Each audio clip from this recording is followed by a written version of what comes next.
You are given a string and you have to find out the number of distinct subsequences of the string. In this example, you can see that even though the subsequence ABC occurs two times the string, first here and then here, you only need to report that ABC occurs a single time when counting the unique subsequences of this string. In this video, we will look at three novel approaches to solve this problem. One will have time complexity of n cube and will deal with some lexicographical ordering of some elements. The second would be an interesting character DP which magically reduces the time complexity from n cube to O of n square. And the third will be a pi dp, which is the principle of inclusion and exclusion. And you can see that towards the end of this video you will realize that the code for all of these approaches is very simple, and it will actually test your understanding of how well do you understand dynamic programming and its transitions. So of course, some prerequisite knowledge of dynamic programming is of course needed to understand this video. I will not cover everything from the absolute basics, but I will still try to keep it beginner friendly. So let's start with the video. What is the first DP definition that you can think of to try to solve this problem? So if you have this string, you might try defining some DP like, let's say DP of length represents the number of unique subsequences of a particular length using the elements that you have seen so far. This is the most standard DP definition that you can think of. Whether or not this will lead us somewhere, that is yet to be seen. But let's explore this idea and let's see where do we actually get stuck. And then we will modify this DP definition to add in the additional parameters that are missing. So this is exactly how you solve any dynamic programming related problem. That is, you start with any DP definition that comes to your mind, then you try to do the transitions, and then you will realize that no, you have to remember some additional parameters for those DP, and then you start taking those parameters in your DP definition. So if you have this DP definition, that is, if you have a string and you have processed, let's say, x characters so far, and you have processed all of these x characters, and you are now adding a new character at the end. You are adding a new character, appending a new character over here. Then in these DP problems, the way to go about is you ask yourself, okay, if you have the answer for all the DP star, basically all the DP length for the entire segment seen so far, like you have the answer for DP1, DP1 and DP2 and DP3 and so on up to DP length. And keep in mind that DP of Z will represent how many subsequences, unique subsequences. By definition, how many unique subsequences are there for this segment which have length Z.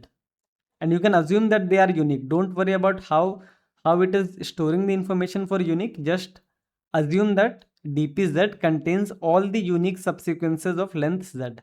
Now this dp definition will only be valid if you are able to refresh the dp array after you have seen a new element. So this is a very important concept that you will encounter frequently in a lot of code forces and at coder problems as well as lead code.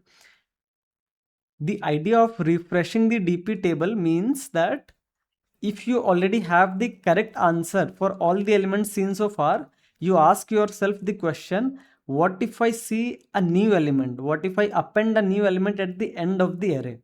In this case, can I properly update the DP values of all the DPI that we have? Because if you can do that, then that is proof that your DP definition that you have defined was correct. So let's try to see if we can still maintain this invariant, and the invariant is that DP length should represent the unique subsequences of length. Now let's say you have this string AB double A. Okay.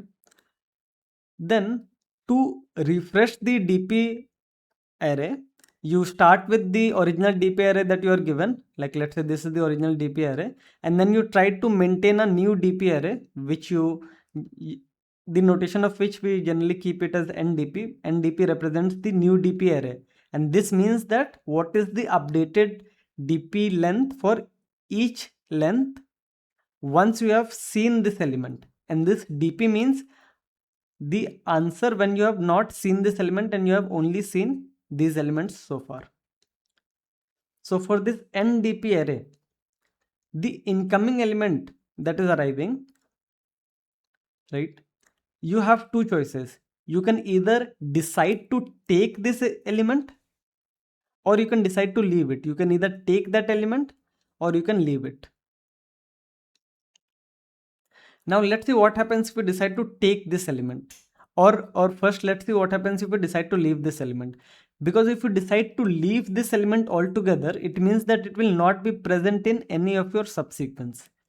It means that new DP would represent the number of subsequence of length len, but since this subsequence will not involve this element at all, then this means that new DP should be equal to old DP. So if you leave it, then you initialize the DP array with zeros, initial thing, and then if you decide to leave it, then all the unique subsequences of length len will also be unique subsequence of length L in the new problem, and the new problem is the one where you have appended a new element at the end.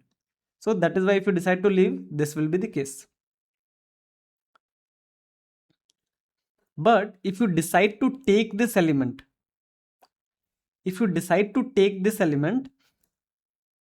then you can see that every time, let me go to the next slide. If you decide to take a particular element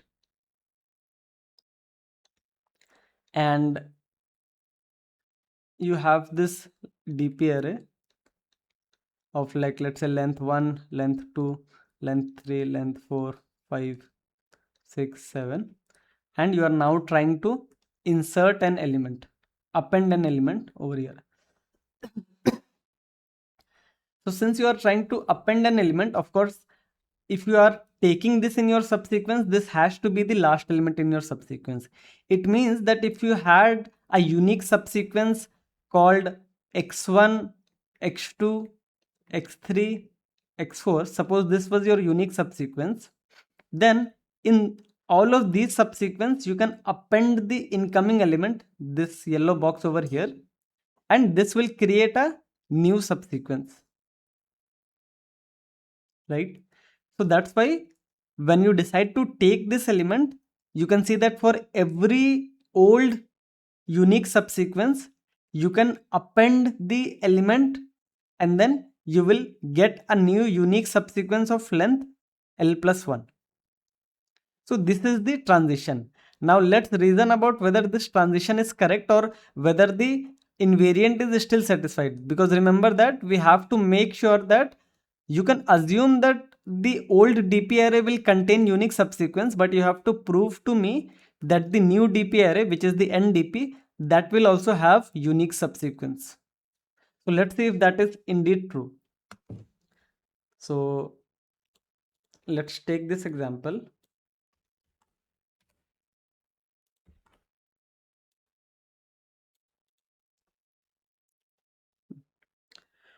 And in this example, you can see that suppose, yeah, so in this example, you can see that this has these many subsequence. So of length 1, it has A and B. For length 2, it has AB, BA and double A. And for length 3, it has ABA. So the answer would be 1 plus 3 plus 1. Sorry, 2 plus 3 plus 1, which is 6. Okay. Now, if we try to follow our DP definition, let's see if we are ending up creating unique subsequences or are we creating some duplicates as well. So if you have A, B, A, and suppose you have created the DP array so far, and then you are planning to append an element A over here. Okay. Now, like I said earlier, that you can always assume that the DP array that you create, that will always be correct. Don't worry about how the DP array got created. You can always assume that it will always be correct. So this means that DP of 1, what would it represent? It would represent the number of subsequences of length 1. So DP of 1 will not represent A comma A, because those are duplicates. So DP of 1 will correctly represent A and B. And DP of 2 will represent AB, AA and BA.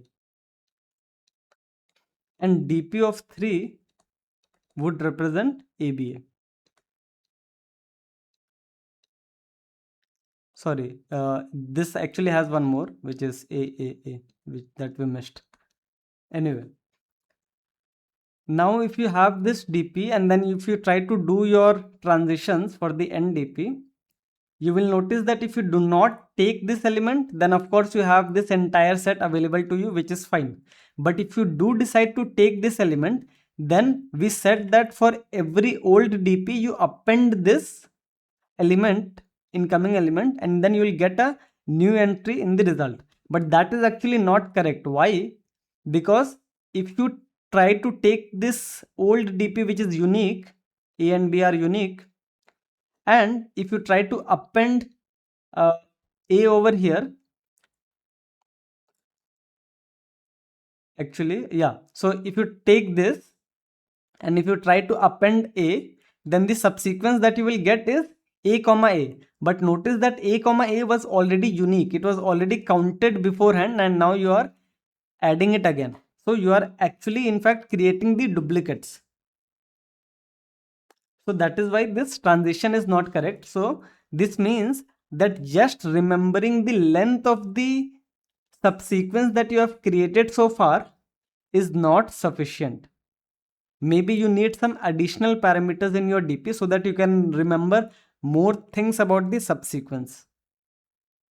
So what will that quantity be? Like, what do you want to remember so that you can do some operations on it? So let's try another DP definition, and this time we'll say that, let's try this DP definition.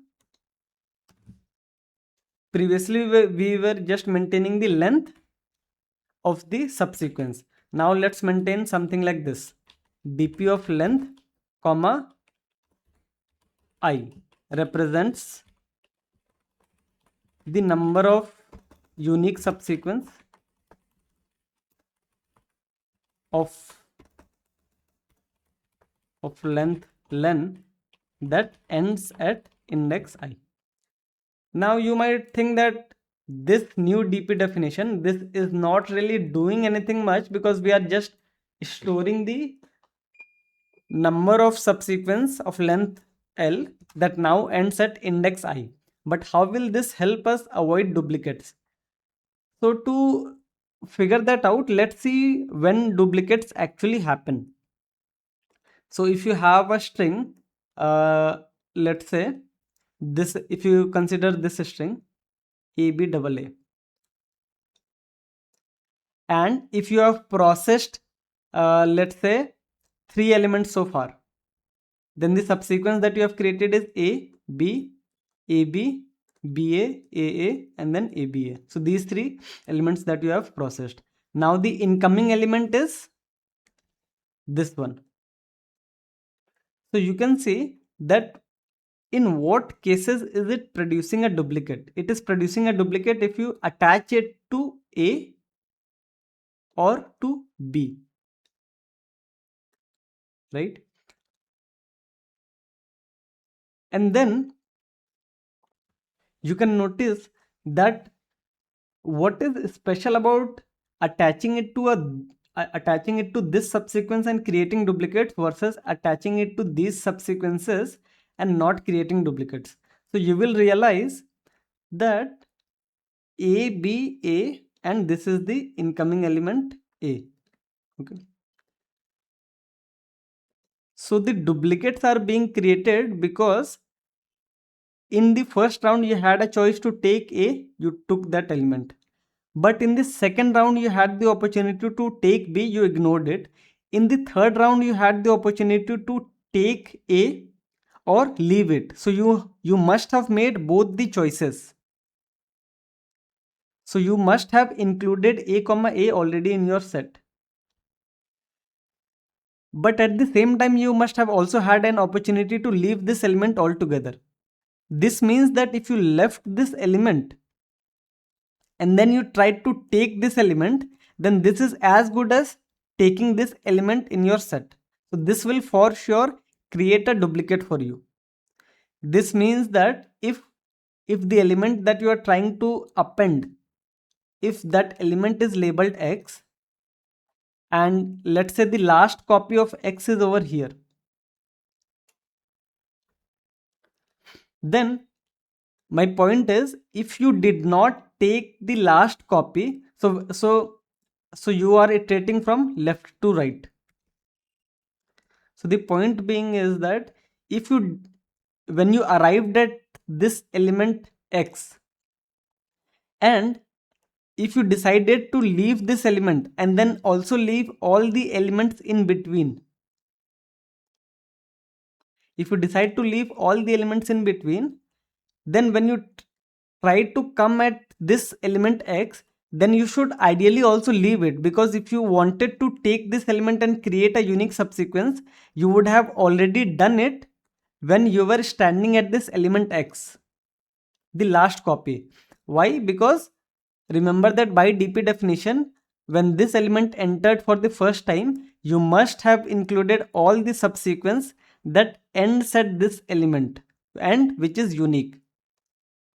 So it means that if you decide to ignore a certain X, you and then you also ignore every character after it, then the next time X comes, you should also ignore it. Otherwise, you had the choice of taking it, but you did not take it earlier. So why take it now and create a duplicate? So you can see that the duplicates are only created when you decide to leave a series of elements, and then you decide to change your mind and then take an element which was already present in one of the elements that you left behind. However, if you decide to even if you decide to leave this element X, let's go to a new page. So we are discussing this scenario.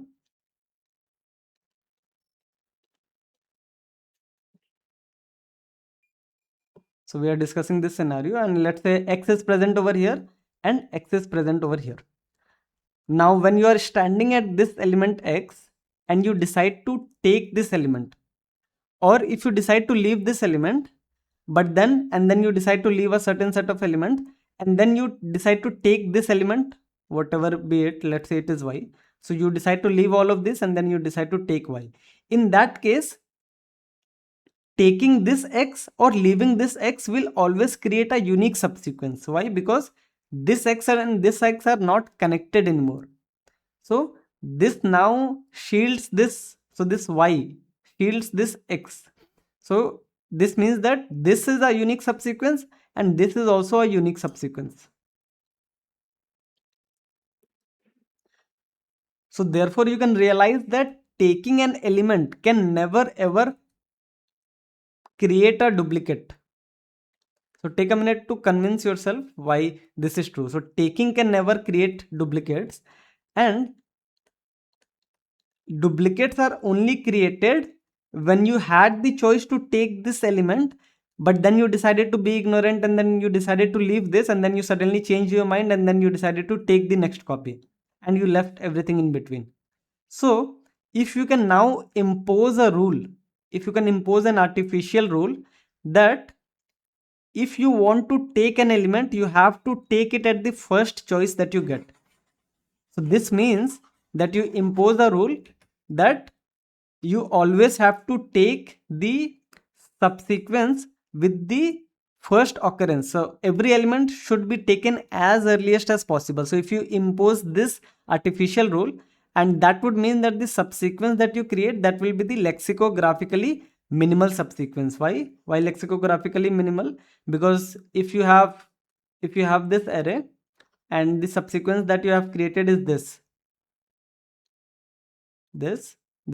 So if it is not lexicographically minimal, then you can say that if a copy of this exists over here, so make it lexicographically minimum by going here and then directly going over here.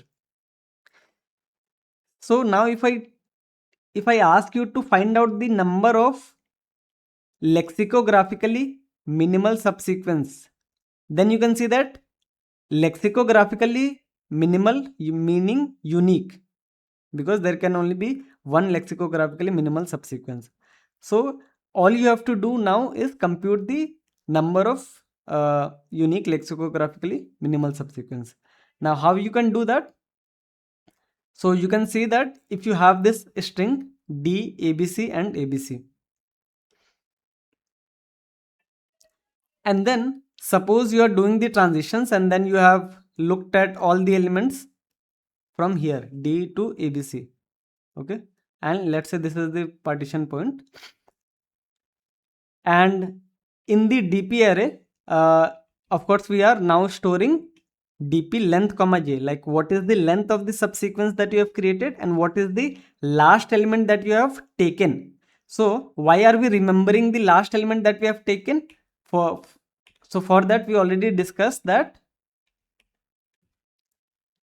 if you have decided to leave this element, then the next, and if you have also decided to leave all of these elements, then you are not allowed to take the next occurrence of x. So that is why we have to remember the last element that we have taken, because if you are remembering the last element that you have taken, you are indirectly remembering all the set of elements that you left behind. This means that any copy of the elements that came over here, so if an element appears in this section, if it is y and then y appear over here, you cannot take y,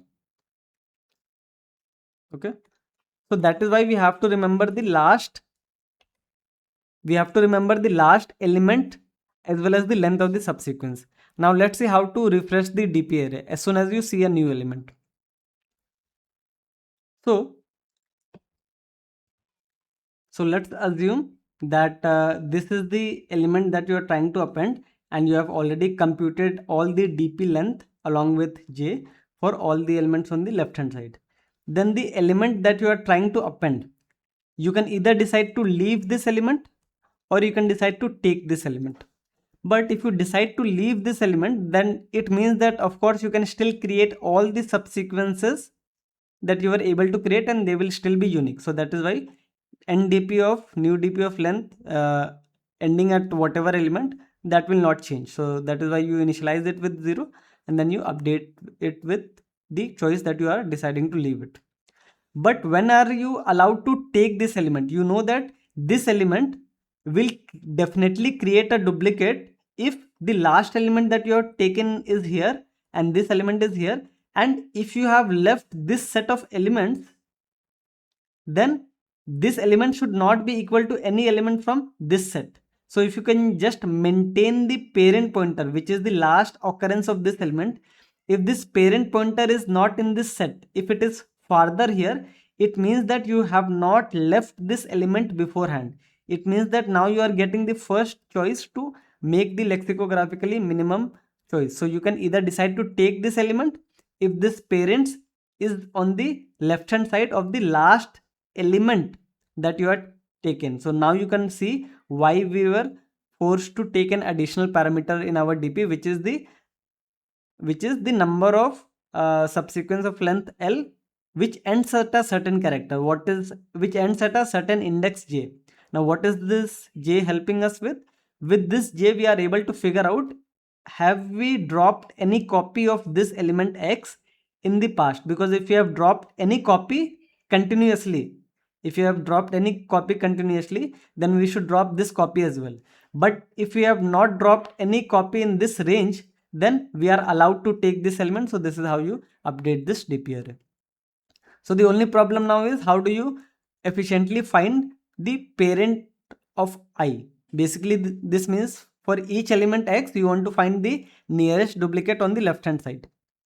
So that part you can easily maintain via map. That is not a big deal. You iterate from left to right, and for each index I you find the last occurrence and then you store it over here. And once you have done that, the DP transitions are simple. You iterate over, so you start, so this loop that you see, right, this is nothing but appending a new character and then refreshing the DP table every time you have seen the new character.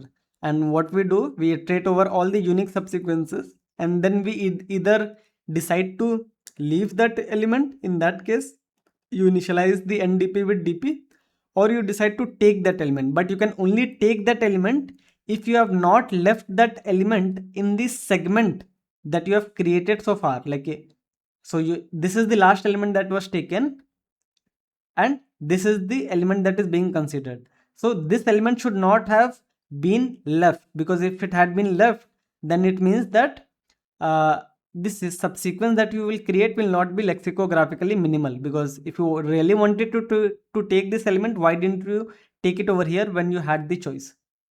So that's why if the parent is greater than j, this means that the parent, like in this section, one of the copies of this element lies, we ignore it, otherwise we add it.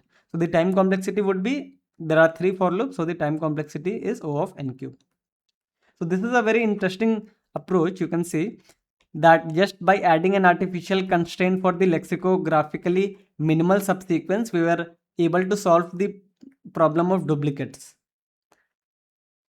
Now, even though it's good, but we want to improve the time complexity. So can we make this code faster? Can we come up with an O of n square DP solution? Because right now it looks impossible.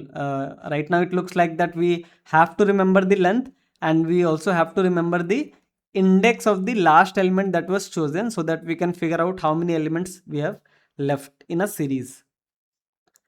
So now we'll look at a creative, another DP definition that can still do the job, but in O of n square. So this DP definition is a bit unique, and you'll be surprised at how this very simple DP definition is helping us solve the problem, and that too in O of n square.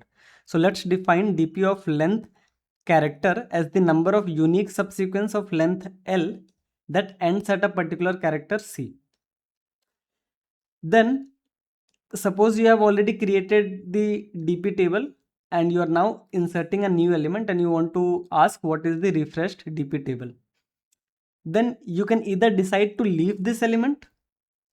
If you decide to leave this element, then of course you will still have created all the subsequence, unique subsequence of length L that ends with a particular character C.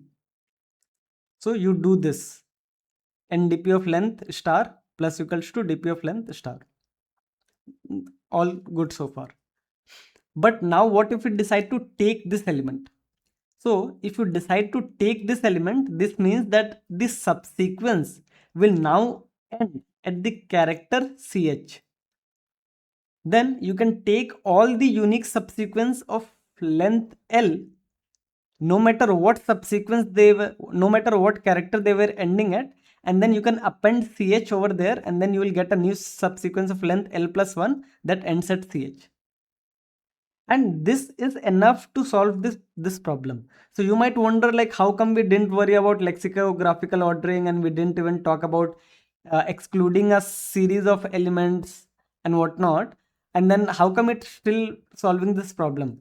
Because for you it must look like that this algorithm is actually computing the total count of subsequence, which must be 2 to the power n, and not the distinct subsequence. But my claim is that this code is enough to find the number of distinct subsequence, and there is just a very minor thing that makes this entire code work. So can you try to pause this video and figure out what that thing is which makes this code work? Because by this logic we are just saying that leave this element and then count everything that you have created this so far, or take this element and then append this to all the unique subsequence that you have created so far, and assume that everything that you have created is unique. So what is the one thing that that is making it work? For example, like let's say you are at this index A, you are trying to append an element A, and you have already processed the DP of DA, B, C. Okay. And you know that you have already created the subsequence D and DA. Why? Because for this one, this is one subsequence that ends at D, and this is one subsequence that ends at DA. So now if you try to take this A and if you try to blindly append it to all the unique subsequence that you have created so far, so you will end up creating DA, but DA already exists. So how come we are not counting duplicates over here? So this is the most interesting part of this video. So make sure that you think about it before moving on to the next slide. So the main idea behind it is there is one thing that I have not done over here. In the previous version, you will notice that one thing that we are doing is initializing the DP array with 0, but then doing plus equals here and plus equals here. Okay. But this time we are doing plus equals over here, but we are not doing equal to over here. We are doing a rewrite, overwrite of that entire L plus 1. This means that this time we are not creating, this time since we are doing an overwrite of all the character of all the subsequence that ends with the character C. This means that we are always taking the last occurrence of each character. So this means that in this approach we are constructing the lexicographically largest subsequence. So how does this handle that case that we talked about, D comma DA? So we said that for this DA, right, this is a subsequence that ends with the character A, and we are trying to append a character A. So we say that we will not take the older contribution of everything that used to end with A, because they might possibly create duplicates. So that's why we override the contribution. But anything that did not end with A before, like suppose it ended with X, and then you are trying to append A, that will of course create a new subsequence, because you are at each step you are trying to create the lexicographically largest subsequence. So this missing plus equal to sign over here is doing the entire heavy lifting, and this is actually a very good exercise for you to figure out why just adding a plus equal to sign over here creates a 2 to the power n answer, but ignoring that plus sign creates all the unique subsequences.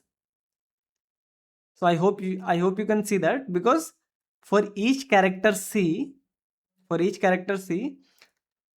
we are overwriting all the subsequences that used to end with C. This means that we are constructing all the subsequences that end at C from scratch. And remember, previously we talked about that the fact that a duplicate can only happen when you insert an element when you have decided to leave this element over here, but then immediately you decide to take this element over here. That is the only point where duplicates can happen. So what if we avoid this scenario altogether and we say that, okay, we will not even consider any subsequence that used to end at C before, we construct all the subsequence that end at C from scratch. And you can do that by this DP definition. So this is a good exercise for you to do on how to alter this DP definition to get all the 2 to the power n subsequence. So the implementation is simple. You iterate over each character, and so this ndp is equal to dp. This initializes everything, because you can decide to leave that element, and then you will have all the subsequence of length L that ends at character C. But you overwrite only the characters. You see there is no plus equal to sign. You overwrite only the subsequence that end at a particular character C by extending all the previous subsequences.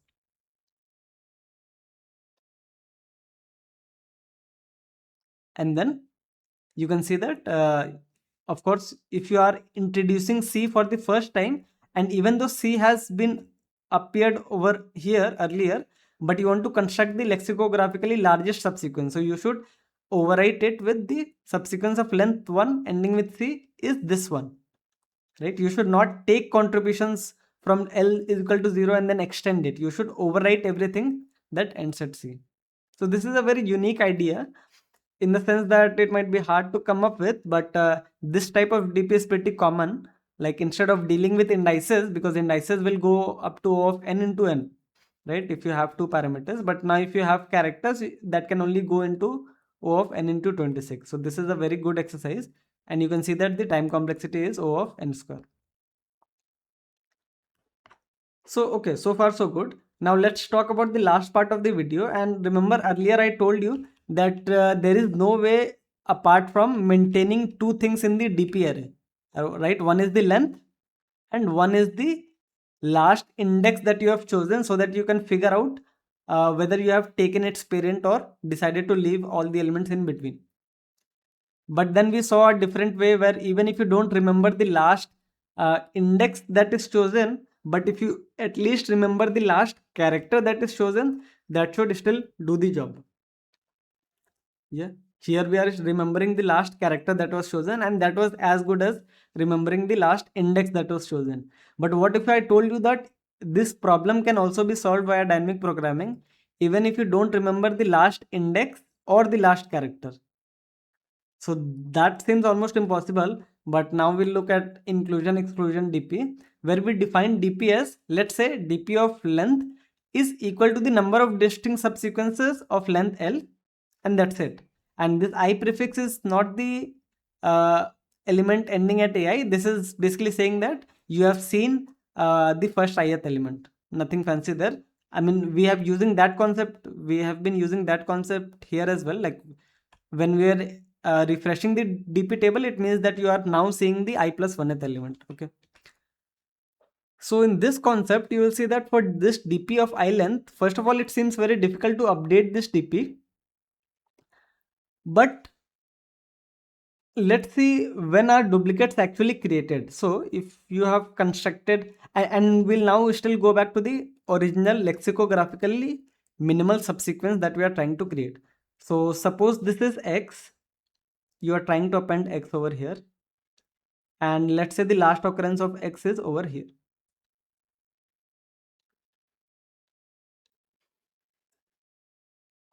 Now, when you are trying to append this X, you can either decide to leave this element altogether.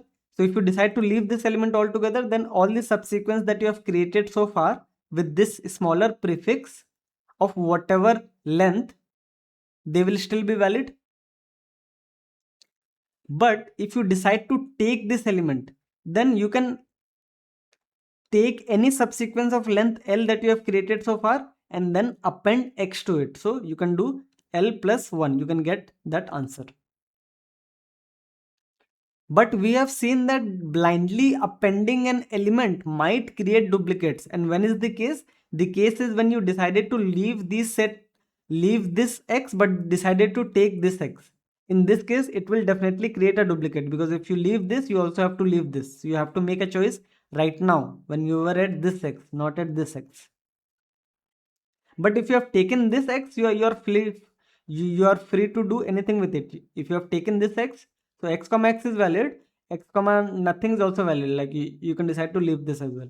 Only problem happens when you decide to leave this and then you decide to also leave all of these and then you decide to take this immediately. So how do we solve that overcounting problem? So you can see that the problem will only happen when you decide to leave this as well as this entire thing. Because once you decide to leave this element X, but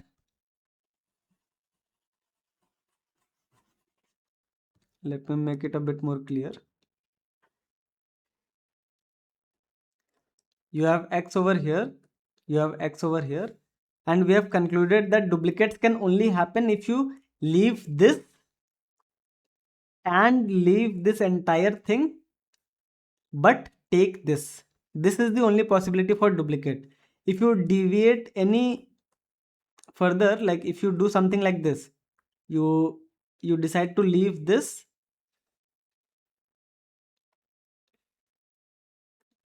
you decide to leave this, and you decide to leave this, but you decide to take an element y.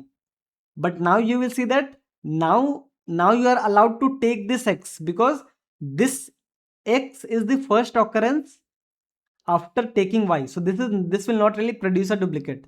So for duplicates, you only have to remember that the double counting can only happen when you have decided to ignore this entire range. This means that if you blindly take that element, it will have this contribution, and if you blindly leave that element, it will have this contribution. And the extra counting would be that since you have left this entire thing over here, this means that when you are at x and you had created these many subsequence, so you have created some unique subsequence from this segment, and you must have appended x to all of those subsequences to create a new set of unique subsequences.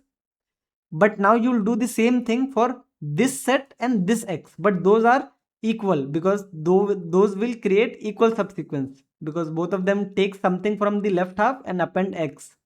So that is why you are double counting only this segment and nothing else, because this segment doesn't exist. So that's why if you can just remove the over counting by finding its parent, and then everything that you had computed so far towards the left hand, you can subtract that. So that will handle the double counting problem. And this way you can solve the problem using inclusion exclusion DP. So let's look at the code.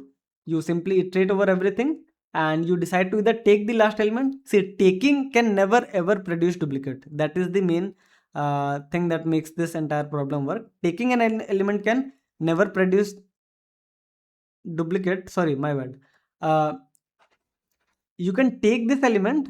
Taking is the one that can create duplicates. Leaving can never create duplicates, because if you decide to take this element, then you have to remember the last choice that you did. Like, did you ignore the last copy of this element and also ignore this entire thing in between? Because if you did, then it means you have to subtract that over counting. So in this way you can solve the problem in O of n square. So in this video, we saw three very different ideas. You will see that this cubic lexicographical DP that we talked about, we saw that this lexicographical ordering that you imposed, that helps us handle duplicates. Then the quadratic character DP, it looked like that there was no way to get rid of that index in that DP parameter, but we still did by remembering the last character. And in this quadratic character DP, it looked like that we are just creating all the 2 to the power n subsequence, but there was a very fancy trick. That trick was overwriting the subsequence that ends with ch and not doing plus equals. So this line alone, this one single line alone handled this entire solution. So you can see how one line is powerful in competitive programming. So, and then in quadratic pi DP, we saw that here we are constructing the lexicographical minimal subsequence, and here also we are constructing the lexicographically minimal subsequence. And here we saw that you don't really need to remember the last subsequence that you remember the last index that you have chosen, because all you needed to remember was, for this x, have you left out the entire segment, and have you also left out this x over here? Because if you have, then you just had to subtract this contribution. So this is a very interesting DP problem that has three different approaches. So I encourage you to implement all of these approaches, not just implement it, but also try to dry run it for some test cases, and you will learn a lot of things about dynamic programming, lexicographical ordering, and how the transitions work, the new DP array, the refreshing of the DP array, the principle of inclusion exclusion. Because this principle of inclusion exclusion, that is also used in palindrome problems, like the number of the number of subsequences that are palindrome. So that's all for the video, and if you have any feedback, do let me know in the comment sections. Thank you.